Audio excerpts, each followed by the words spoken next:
So the title of the job is this: characteristics associated with fluid responsiveness and fluid toxicity demonstrated by passive leg raise maneuver in septic patients in Mozambican emergency department. So as we all know, the sepsis is a major cause of morbidity and mortality worldwide, including in Mozambique. A review of the hospital registers of many places reveals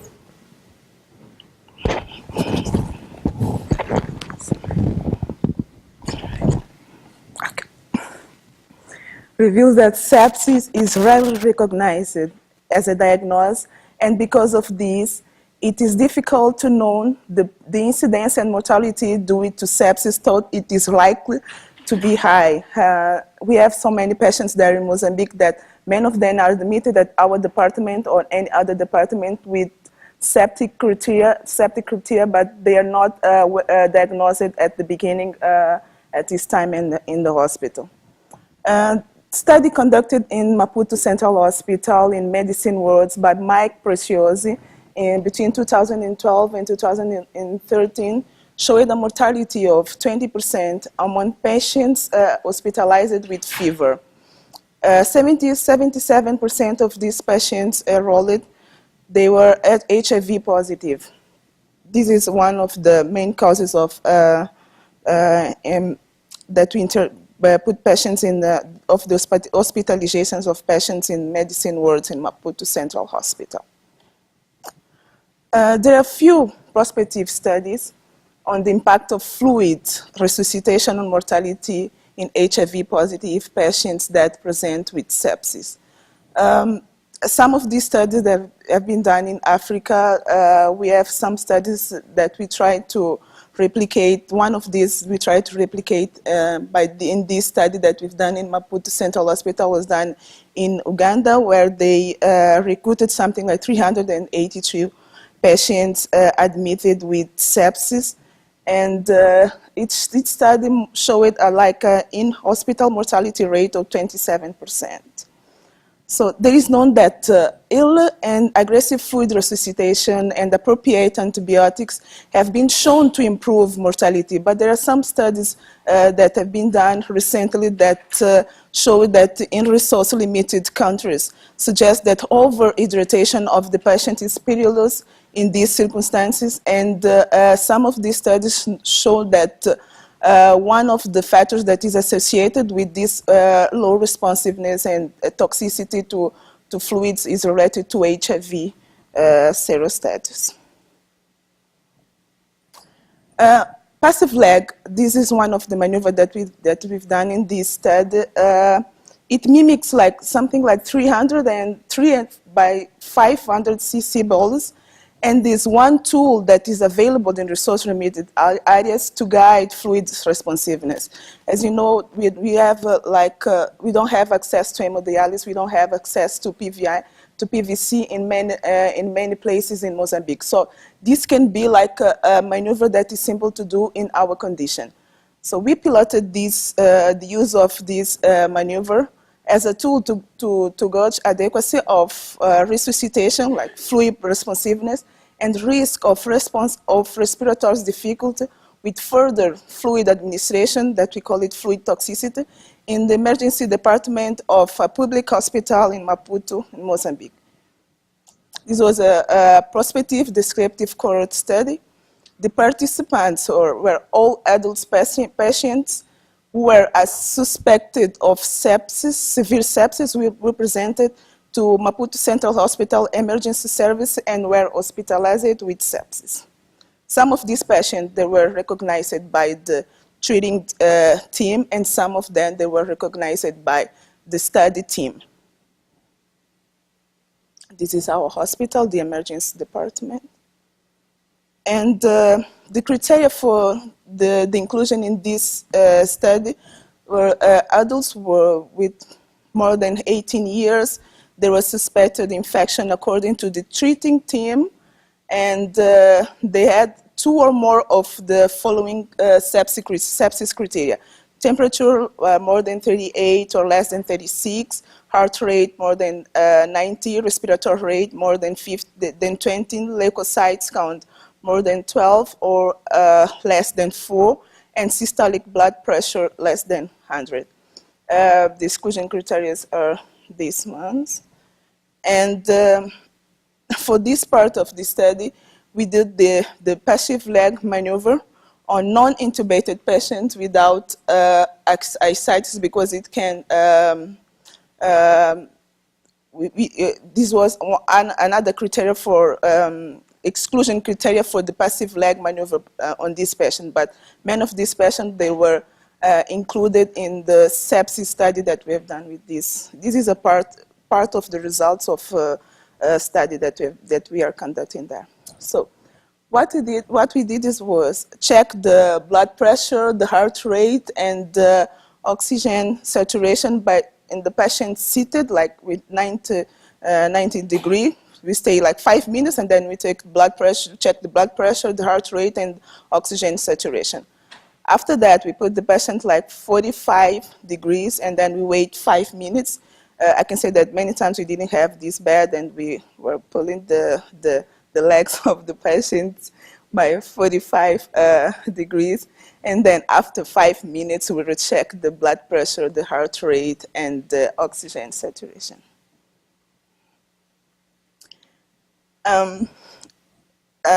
This is like the case definition. We defined the predicted fluid responsiveness were like increase in mean arterial pressure more than 10 or decrease in heart rate of more than 20 with passive leg raise after we did these two maneuvers. And fluid toxicity from PLR was defined as an oxygen saturation drop from more than 92 to less than 92, or decrease in more than 2% in those with sitting oxygen saturation by less than 92.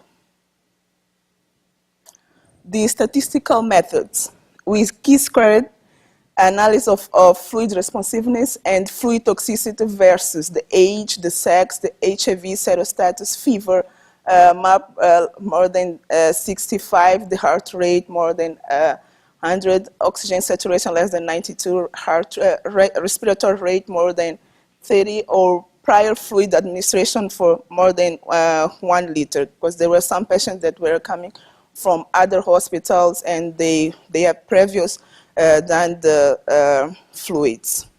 The univariate logistic regression to evaluate the association of 5-year increments on fluid responsiveness and toxicity, and the SPSS version 23. So this is demographic characteristics of the patients. They were mainly male. The median age of all the patients, of the 93 patients with sepsis criteria, were 35 years. The HIV status at the enrollment was 60% of the patients, they are known his serostatus as HIV positive. 5% of them, they're HIV negative, and we didn't know the HIV serostatus of 36% of patients, because we don't do the HIV test at the emergency department. So some of these patients, we just had the result after the patients were in the wards. Some of these patients, they had received some fluids prior to the PLR, 45%, and the passive leg raise was attempted in 87 patients, like 93%. And it was not completed in 7.5% because we stopped the maneuver when the patient was some discomfort, like dyspnea or some pain. So the outcomes of this evaluation was, the sitting vital signs map was, the median map was 70, the heart rate, the median heart rate was 120, the oxygen saturation was 96%. And post PLR was 75, and the heart rates 108, and oxygen saturation 97%. The fluid responsive, all these patients were analyzed individually, and the fluid responsive was 33% 32% of these patients were fluid responsive, and then 11% of them were they have fluid toxicity. This is another way to represent this, and we can see here that there were 58% of them, there no response, no toxicity. 30% of them, they were fluid responsive and no toxicity. 88% of them, there no response and no with toxicity. And the 2.5%, they were fluid responsive and toxicity. This is other analysis that we made with this data that we have. And I'll not talk more about more of this data that we have, but we can see that HIV serostatus, we can show it like it was significant and like as a predictive fluid responsiveness this side. And we can see like a tendency in heart rate, respiratory rate for more than 30, and a tendency also for age like 5 years, increment age in fluid toxicity, just a tendency. Some of the conclusions of this study, we can say that PLR was well tolerated in appropriate screening septic patients, as we can see in this study, and is feasible in resource-limited settings where we don't have access to PVC or to hemodialysis for many of these patients. And the non-HIV seropositive was associated with lower odds of fluid responsiveness, but there were no other baseline characteristics associated with fluid responsiveness or toxicity, highlighting the utility of PLR to help to guide therapy.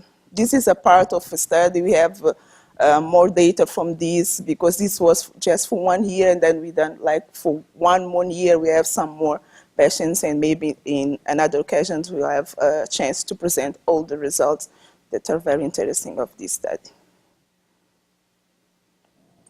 Thank you.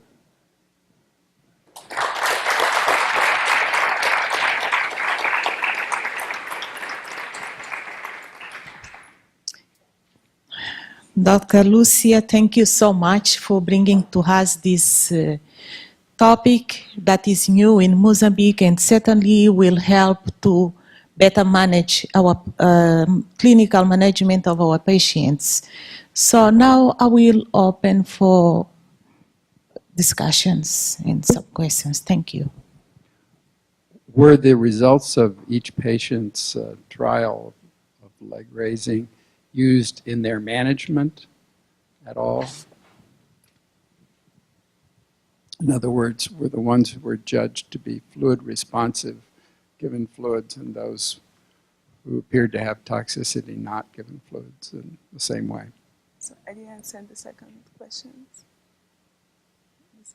I didn't understand the second question. Just one question.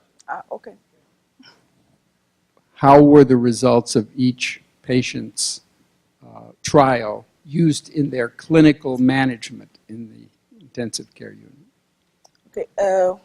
Some of these patients, they were in intensive care, and some of these patients, they were at internal medicine wards. And what we did with these results, we, like a study team, we give all these results to the treating team. And we are trying to, with these results, we try to make like some guidelines to treat the patients with sepsis and to predict which patients will can respond to fluids or not. We keep analyzing the data of this study to make the guidelines, because we don't have any guidelines on septic patients at Maputo Central Hospital.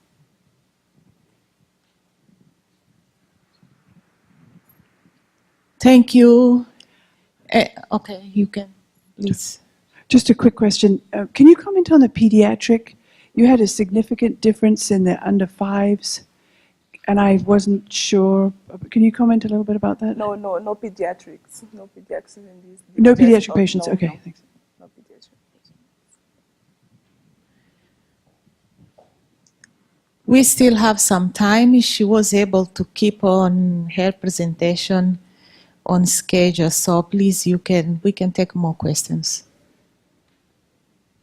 Thank Two you. there. No, thank you for your presentation. I don't know too much about passive leg raising, but I understand it's somewhat technique dependent. So maybe that you would start in a semi-recumbent position instead of having them just be supine, perhaps, and that would influence your results. Sorry. Okay, thank you. So I guess, how did you ensure that you were consistent in applying the technique? Were there only a few people who were doing it, or did you have training or something like that? I'm just kind of curious how you were standardizing your methodology. We were five, like for the same people doing this study, like all days during the week in Maputo Central Hospital, and we were always five same people, so we standardize the results using the same people. Thank you. It would be useful if first you say your name so that we get to know each other, and then we get to know each other better because some of us we know already, we work together. And so we'll take the next person. I think I saw someone raising hands. No? Oh, over there. Hi, very nice talk. My name is Millie, and I have a question. So I'm not quite sure. You said that like the main treatment for sepsis is antibodies and other things, and then this is an alternative to treatment of sepsis without antibodies. And what are the, if you could discuss about the limitations and why some of the other treatments are not available? Is it political, or maybe it's just not available?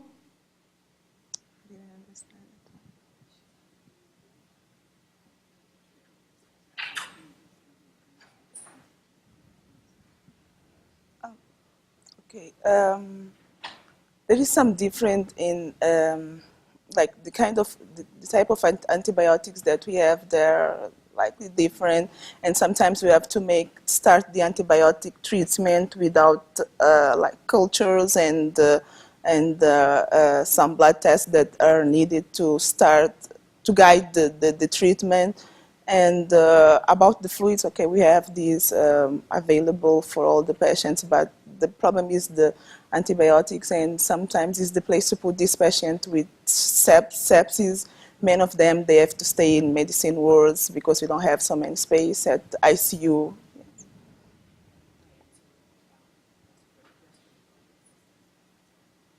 About the respiratory assistance, we have good respiratory assistance at the ICU, but not so at medicine wards. Sometimes we don't have oxygen, sometimes we have, so it's quite different, the management. Okay, we'll take one more and then we'll move to the next speaker. Thank you. I was just wondering if you could give me some I'm sorry. Hi, my name is Micah Savin. I was just wondering if you could give me some context on the hospital.